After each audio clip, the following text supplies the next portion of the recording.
L'amicizia inaspettata di Pixel e Giacomina? C'era una volta, in una fattoria circondata da campi verdi e un piccolo stagno, un gatto rosso di nome Pixel. Era giovane, curioso e amava esplorare ogni angolo, dalle balle di fieno profumate ai sentieri polverosi.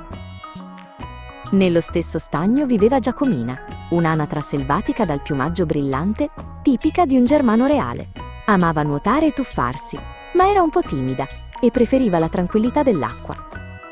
Un pomeriggio, mentre Pixel si avventurava più lontano del solito, arrivò fino alla riva dello stagno. Lì vide Giacomina, che nuotava placidamente.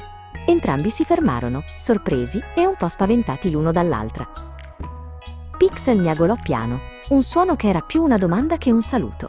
Ma Giacomina, non abituata ai gatti, si allontanò, nuotando velocemente verso il centro dello stagno, lasciando dietro di sé piccole onde.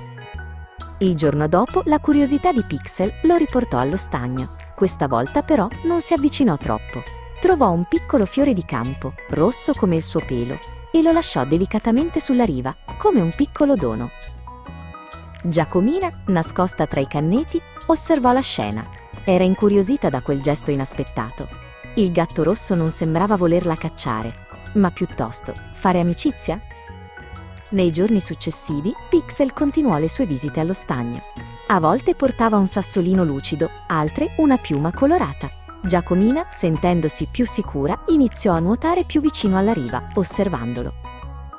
Un pomeriggio, una farfalla colorata svolazzò tra loro. Pixel cercò di afferrarla con una zampa, giocosamente, mentre Giacomina la seguiva con lo sguardo, divertita. Per la prima volta, un piccolo suono simile a una risata, a modo loro, riempì l'aria. Poi, con un piccolo tuffo, Giacomina sparì sott'acqua per un istante. Riemerse con un piccolo pesce argentato nel becco. Lo depose delicatamente sulla riva, vicino a Pixel, che lo annusò con interesse e un miagolio di gratitudine. Da quel giorno Pixel e Giacomina divennero i migliori amici. Giocavano insieme, condividevano i loro piccoli tesori e si tenevano compagnia. Avevano imparato che le differenze non contano quando c'è gentilezza e curiosità nel cuore.